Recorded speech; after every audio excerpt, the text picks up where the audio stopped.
Hi friends, welcome to my channel maths academy with DG. आज के class के अंदर अपन आईटीएफ बोलते inverse trigonometric function chapter continue करें। ये लेक्चर नंबर 2 है। वो तो ऑलरेडी एक इंट्रोडक्शन का लेक्चर कंप्लीट हो गया। ओके, तो यहाँ पे कई स्टूडेंट्स जो कमेंट करे थे मुझे कि क्या सर बोलते सर हमारे को थोड़ा समझ में नहीं आया है यहाँ पे। तो यहाँ पे ये जो कॉन्सेप्ट ऑफ इंट्रोडक्शन का बोले थे उसमें हम जितना आपसे हम सोच रहे थे उतना डेप्थ में नॉलेज हमारे को नहीं मिला है सर, बल्कि कई स्टूडेंट्स बोल रहे थे। तो मैं आप लोगों को एक ही बात बोल रहा हूँ, जो आप लोग कमेंट्स करे थे मैं उसके हिसाब से ही आज का वीडियो बना रहा हूँ। तो आप लोग आज का वीडियो एक बार सुन के देखो कि आप लोग जितना भी आप लोगों के अंदर माइंड में डाउट था वो टोटल डाउट जो है मैं क्लियर करने के वास्ते आज का क्लास कंटिन्यू कर रहा हूँ मैं। ओके, और मेरा टारगेट ये है कि आप लोगों को सभी जनों को ये जो भी वीडियो है इस वीडियो के अंदर जितने भी डाउट्स थे उसे मैं आपके माइंड में से बाहर करने के लिए ही ये क्लास में कंटिन्यू कर रहा हूँ। तो आप लोग थोड़ा सा इंटरेस्ट से सुनो सर। मैं जितना एफर्ट लगा के यहाँ पे क्लास बोलूंगा, अगर आप लोग उतना इंटरेस्ट से नहीं सुनेंगे तो कल का जो भी आप लोगों को डाउट था कंटिन्यूएशन का, तो आज की क्लास के अंदर वो जो है फिर से डाउट रहने के चांसेस है। कब? अगर आप लोग परफेक्टली नहीं सुनेंगे तो आप लोग माइंड लगा के परफेक्टली सुनो, जितना भी डाउट है मैं उसे बाहर निकाल दूंगा। चलिए अभी मैं यहाँ पे देखता हूँ लेक्चर नंबर 2। तो इसमें यहाँ पे लेक्चर नंबर 1 ऑलरेडी हुआ था, थोड़ा बहुत जो भी इंट्रोडक्शन है मैं आईटीएफ के बारे में बोल दिया था। अभी भी और एक बार बोल रहा हूँ, जब भी आईटीएफ बोलते इनवर्स ट्रिग्नोमेट्रिक फंक्शंस के बारे में अगर आप लोग बात कर रहे हैं तो पहले तो आप लोगों को फंक्शन के बारे में मालूम होना। फिर से एक बार वही बात कर रहा हूं मैं आपके साथ। ओके, फंक्शन के बारे में अगर आप लोगों को मालूम हो गया तो आप लोगों को सर इनवर्स ट्रिग्नोमेट्रिक फंक्शंस के बारे में मालूम होता है। तो कई स्टूडेंट ऐसे हैं कि सर उनको फंक्शंस और उसके अंदर जो है सर 1 1 on 2 1 1 on 2 और बाइजेक्टिव, ये तीनों फंक्शंस के बारे में उनको मालूम नहीं है सर। यस, मैं मानता हूं क्यों मालूम नहीं है सर। क्यों मालूम नहीं है बोल तो ये चैप्टर नंबर 1 है, अभी चैप्टर नंबर 1 खत्म नहीं हुआ है, तुम्हारे को मालूम है। तो ये चैप्टर नंबर 1 अगर कंप्लीट हो जाएगा तो आप लोग इसका नॉलेज आपको मिल सकता है। तो चैप्टर नंबर 1 कंप्लीट तो नहीं हुआ है, लेकिन इसे मैं यूज करके ही ये क्लास कंटिन्यू करना है। इसके अंदर ये ट्विस्ट है, इसलिए आप लोगों को समझ में नहीं आ रहा है चैप्टर, ये इंट्रोडक्शन इसका। तो इसलिए आज के क्लास के अंदर मैं जो भी 1 1 on 2 बाइजेक्टिव जो भी कॉन्सेप्ट है इतना डेप्थ में आप लोगों को समझाऊंगा कि आप लोग कुछ कंफ्यूज होने की जरूरत नहीं है। ओके, चलिए मैं अभी क्लास को जो है कंटिन्यू करता हूं। तो पहले यहाँ पे लेंगे अपन की 1 1 क्या है। ओके, पहले 1 1 क्या है बात करेंगे, नेक्स्ट on 2 क्या है, बाद में से बाइजेक्टिव क्या है, उसके बाद मैं आता हूं कि आईटीएफ के पास। ओके, मैं इतना स्लोली क्लास कंटिन्यू करूंगा, रिलैक्स से बोलूंगा। प्लीज आप लोगों की इंटरेस्ट ला के रिलैक्स से सुनने के लिए ट्राई करो, मुझे वही चाहिए आप लोगों से। ओके, अगर समझ में नहीं आ रहा है तो मुझे इमीडिएटली चैट बॉक्स में जाके आप लोग मुझे चैट करते रहो कि सर समझ में नहीं आ रहा है। चलिए तो यहाँ पे देखो, ये function f is from a to b is said to be 1 1 और इंजेक्टिव। ये 1 1 फंक्शन का और एक नाम क्या है बोले तो इंजेक्टिव है सर। ओके, इफ ये इंजेक्टिव कब बन सकता है, if all elements of A बोलते इसमें डोमेन में। Okay, all elements of A have different images in B. Okay, all elements of A have different images in B बोलते सर यहाँ पे होगा, otherwise it is many one. अगर ये 1 1 नहीं होता तो ये क्या बन सकता है, मेनी वन हो सकता है सर। तो पहले तो मैं चेक करता हूँ एक एग्जांपल लेके कि 1 1 क्या हो सकता है। चलिए मैं एक एग्जांपल ले रहा हूँ, आप लोग भी इंटरेस्ट लगा के सुनो सर, इतना रिलैक्स से आप लोग क्लास सुनो ताकि आप लोगों को सर ये कॉन्सेप्ट डेफिनेटली समझ में आना चाहिए। ये फंक्शन ले लिया मैं f is from a to b, domain के अंदर एलिमेंट्स ले रहा हूँ मैं, अभी कोडोमेन के अंदर एलिमेंट्स ले रहा हूँ सर यहाँ पे। ओके, तो यहाँ पे 1 जो है b के साथ मैपिंग हुआ, 2 a के साथ मैपिंग हुआ, 3 c के साथ मैपिंग हुआ, 4 b के साथ मैपिंग हुआ है। आप लोग ये तो क्लियरली दिखाई पड़ रहा आप लोगों को। चलिए अभी मैं इसे लेके क्या कर बात आप लोगों को क्या बोलना चाह रहा हूँ तो 1 1 का डेफिनेशन समझाने जा रहा हूँ सर। देखो 1 1 का डेफिनेशन क्या है, इफ ऑल एलिमेंट्स ऑफ ये के अंदर पूरा के पूरा एलिमेंट्स, यस 1 2 3 4 एलिमेंट्स है, have different images in B, A के अंदर जितने एलिमेंट्स है पूरा के पूरा एलिमेंट को अलग अलग इमेजेस रहना चाहिए, सेम नहीं है, अलग अलग इमेजेस रहना चाहिए।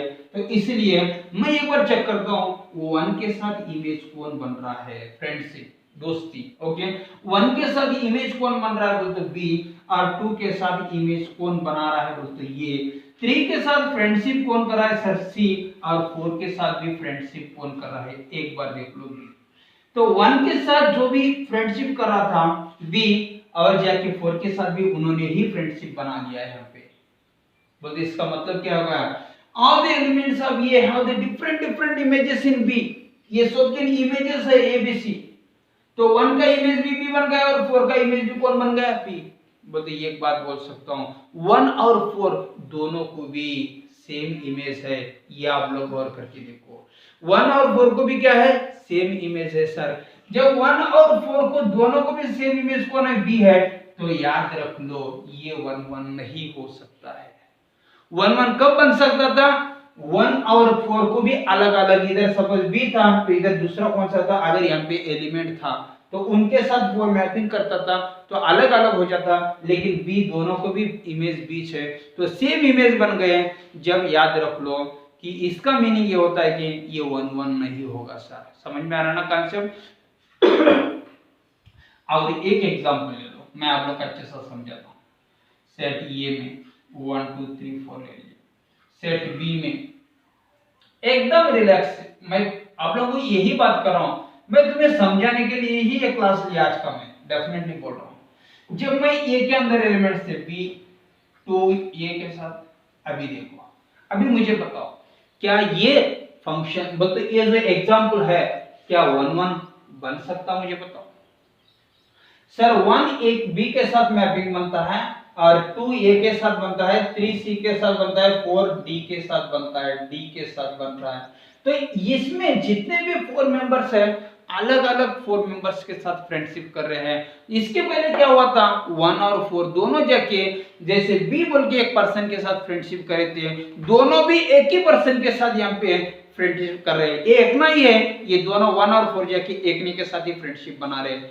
उसीलिए यहाँ पे क्या हो रहा था बोलते दोनों ही सेम पर्सन बोलते दोनों जाके सेम पर्सन के साथ फ्रेंडशिप बना रहे हैं, उसीलिए 1 1 नहीं हुआ था।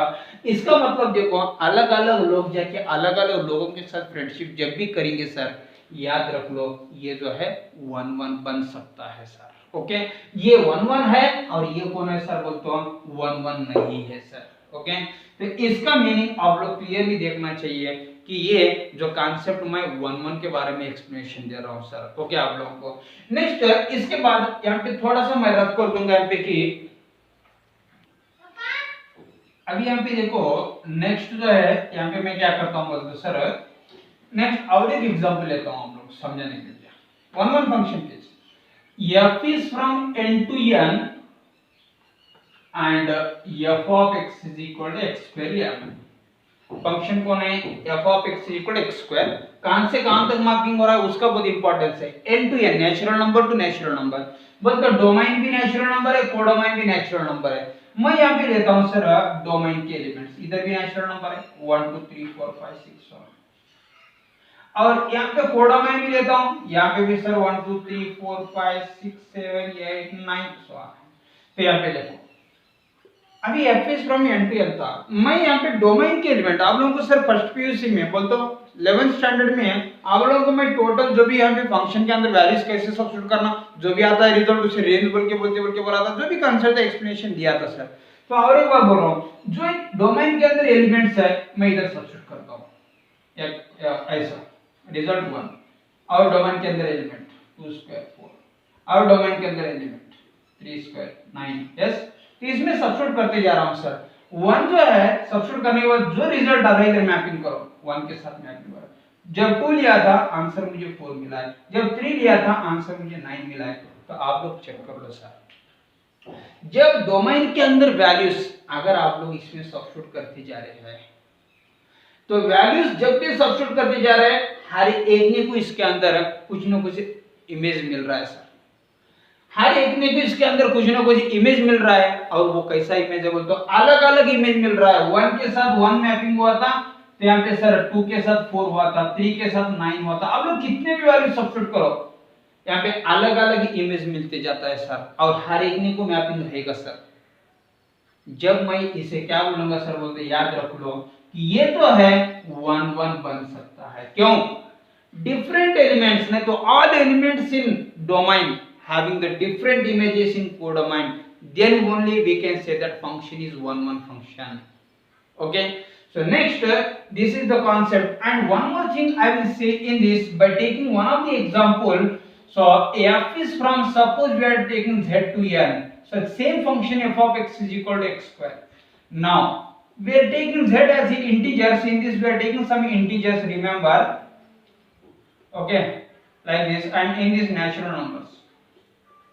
Okay, suppose if I am substituting -1, then result is again 1, square is there na, f of 1 also having 1, means -1 having the image is 1 and 1 also having the image is 1.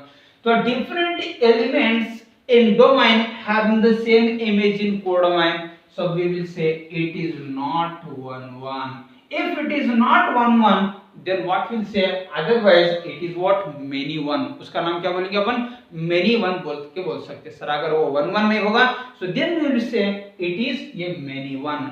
This is the concept about the 1 1 function I am going to say here. Okay, so and one more thing after this, so by taking the graphically also I will say, okay, remember if we are taking the one of the function f of x is equal to mod x, okay, suppose the function is from R to R, okay, so then what is the graph of this will be in the V shape, yes or no? So by substituting the negative values also we are getting the positive one, yes, so that's why the graph will be V shape. अगर graph को देख के भी आप लोग identify कर सकते हैं कि वो फंक्शन 1 1 था। कैसे करेंगे सर, देखो मैं आप लोगों को बोलता हूं सर। अगर आप लोग एक हॉरिजॉन्टल लाइन ड्रॉ करेंगे पैरेलल टू एक्स एक्सिस, तब ये जो लाइन है स्ट्रेट लाइन, ये ग्राफ को अगर सिर्फ और सिर्फ एक ही पॉइंट के पास कट करेगा, तो याद रख लो आप लोग कि सर वो जो है 1 1 फंक्शन हो सकता है। अगर एक पॉइंट से भी ज्यादा पॉइंट के पास वो ग्राफ को कट करेगा, याद रख लो वो मेनी वन है बोल के सोचो, चेक कर रही है। आप लोग मुझे बताओ क्या 1 1 है, क्या ये मेनी वन है? कितने पॉइंट्स के पास टच कर रहा है, मुझे आप लोग कमेंट करके बताओ प्लीज। कितने पॉइंट के पास टच कर रहा है, आप लोग मुझे चार्ट करके बताओ कि कितने पॉइंट्स के पास वो ये कर रहा है सर। ओके, तो सर ये जो है ये 2 पॉइंट के पास इन्होंने ग्राफ को कट कर रहा है। ये है ग्राफ एक्चुअली, ये वाई एक्सिस नहीं होता, ग्राफ ये है 2 पॉइंट के पास इन्होंने कट कर रहा है सर। जब ये स्ट्रेट लाइन जो है ये ग्राफ को अगर 2 पॉइंट के पास कट करता है, तो माइंड में फिक्स कर दो आप लोग कि ये जो है सर 1 1 नहीं बन सकता। अगर मैं और एक भी ग्राफ लेता हूं, देखो आप लोग क्लियरली दिख रहा होगा सर यहाँ पे, उसलिए तो मैं रफ करते जा रहा हूं 1 बाय 1, जो भी मैटर रिकॉर्ड नहीं है। देखो अगर मैं एक स्ट्रेट लाइन लेता हूं, ये y एक्सिस को मत देखो आप लोग, टच कर दो, सिर्फ ग्राफ को देखो। ये y is equal to x graph था, अभी आप लोग चेक कर लो ये स्ट्रेट लाइन ये ग्राफ को कितने जगह पे कट कर रहा है, तो सिर्फ और सिर्फ यहाँ पे सर एक ही प्लेस में कट कर रहा है। जब आप लोग फिक्स हो जाना this is 1 1 and this is what, many one. Okay, this is the difference between these two graphs. Okay, तो ये था कॉन्सेप्ट आप लोगों को मैं 1 1 और ऑन2 के बारे में, सॉरी 1 1 कॉन्सेप्ट के बारे में मैं डेप्थ में बोलना सोचा था।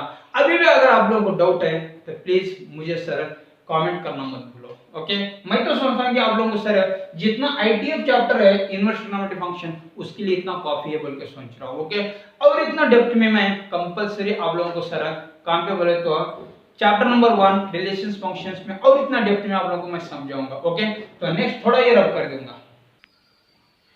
सी by observing the f is from a to b and I am writing here range of f of x equal to codomain of, I will explain here what is onto function.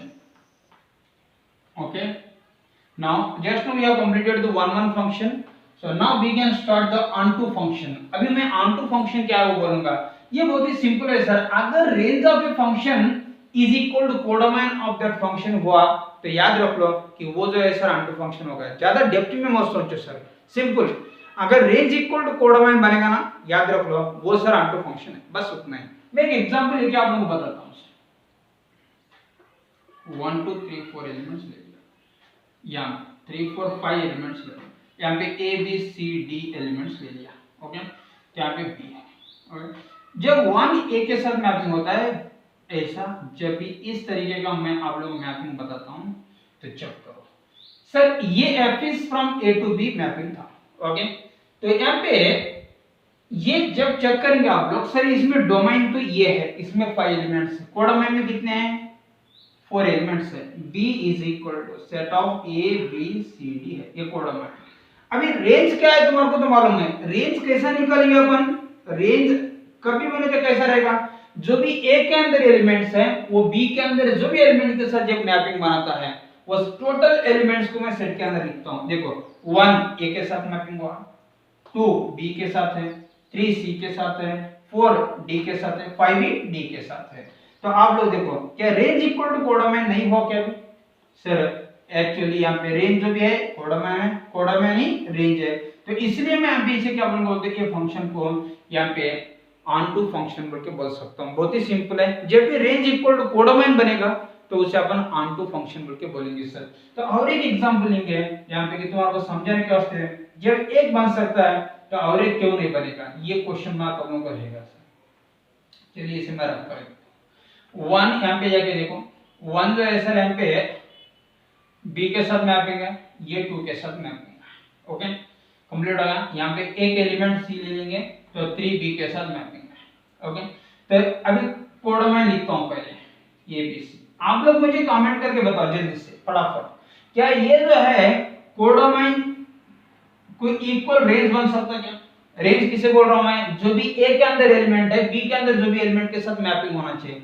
1 B के साथ mapping हुआ था और 2 A के साथ हुआ था और B फिर 3 फिर से B के साथ, जो रिपीटेड एलिमेंट है वंस लिखेंगे यहाँ पे तो A कॉमा B, तो रेंज जो है कोडोमेन के साथ इक्वल होता है क्या मुझे बताओ। यहाँ पे रेंज कोडोमेन के साथ इक्वल बन रहा है लेकिन यहाँ पे नहीं बन रहा है, तो याद रख लो नॉट ऑन टू फंक्शन। अभी ये क्या होता है, नॉट ऑन टू फंक्शन, ये क्या बन सकता है ऑन टू फंक्शन बन सकता है।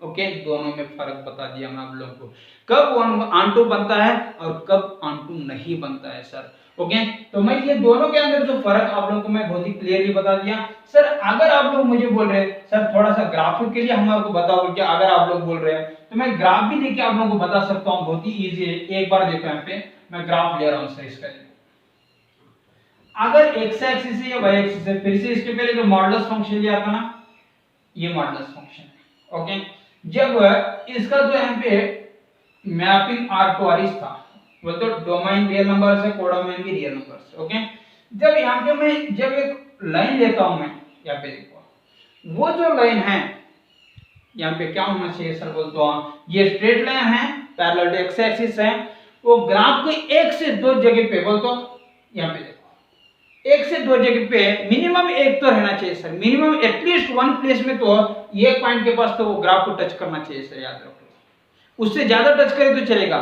ये ऑन टू फंक्शन में बात कर रहा हूं मैं। ओके, तो और एक बात यहाँ पे अगर मैं थोड़ा सा चेंज करता हूं तो ये ग्राफ सेट होता है, तो ऑन टू बन सकता है।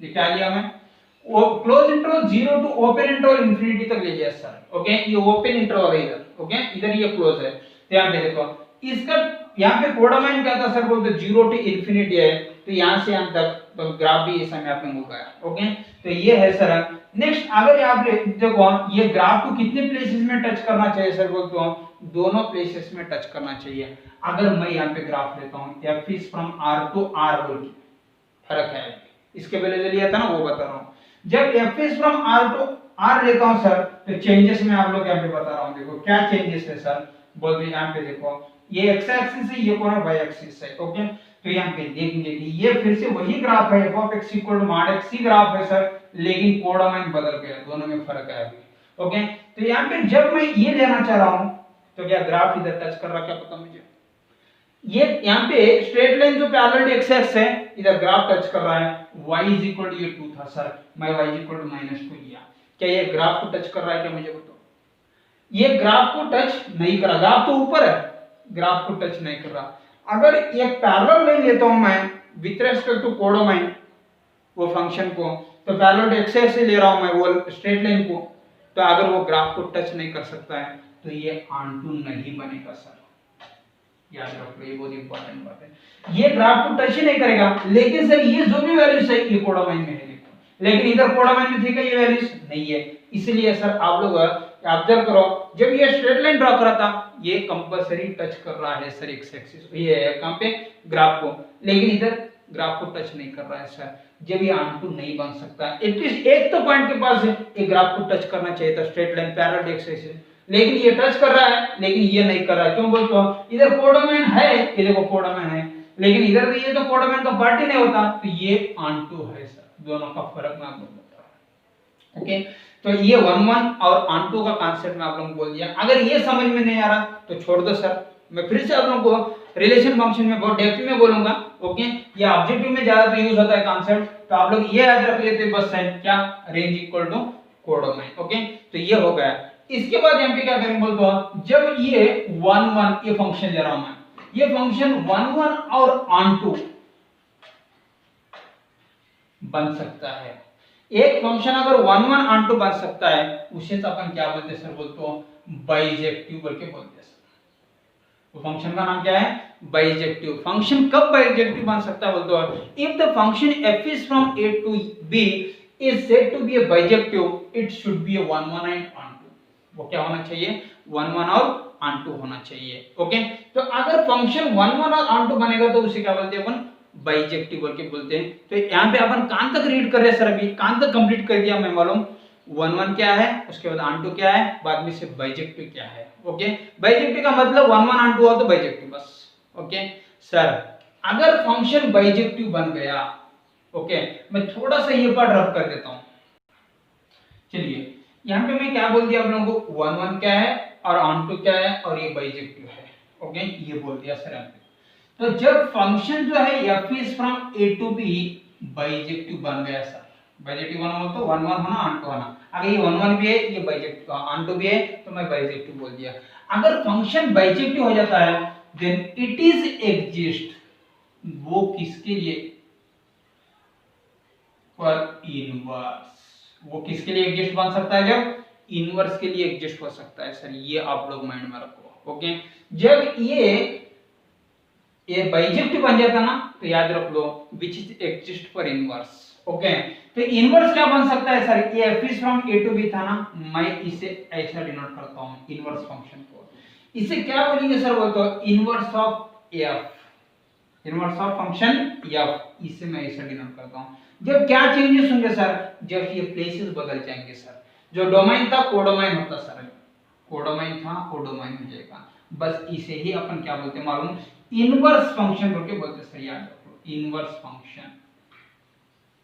ओके, पहले तो आप लोगों को इनवर्स फंक्शन क्या है मालूम होना चाहिए। पहले फंक्शन मालूम हुआ था, देखो आईटीएफ में बता रहा हूं, आईटीएफ पहले फंक्शन मालूम हो गया। ओके, बाइजेक्टिव फंक्शन तक कंप्लीट कर दिए। बाद में से मैं यहाँ पे क्या बोल रहा हूँ कि तुम्हारे यहाँ पे है, यहाँ पे देखो आई बोल रहा हूँ ना, आई बोलते इनवर्स, बोलते ये टी को छोड़ दो थोड़ा सा, मैं इनवर्स फंक्शन भी बोल दिया आप लोगों को आज के क्लास में। ओके, तो अभी बच गया कौन सर? बोलते टी, तो मैं यहाँ पे टोटली आईटीएफ का मतलब इनवर्स ट्रिग्नोमेट्रिक फंक्शन बोलना चाह रहा हूँ। तो यहाँ पे साइन फंक्शन जब भी लेंगे sine x, okay suppose mapping from R to R बोल दिया मैं। ओके, तो इसका ग्राफ भी मालूम है आप लोगों को। ओके, तो यहाँ पे ग्राफ भी जब मालूम है, एक्स एक्सिस में यहाँ पे ले रहा हूँ, वाई एक्सिस, तो उसका ग्राफ रहेगा ऐसा। ओके, तो इसके हिसाब से यहाँ पे क्या होता है बोलता हूँ, ये कब 1 1 बनेगा बोलता हूँ, कब ऑनटू बनेगा, इसके बारे में मैं इन डेप्थ नॉलेज में आप लोगों को कल के क्लास में दूंगा। Okay, thank you.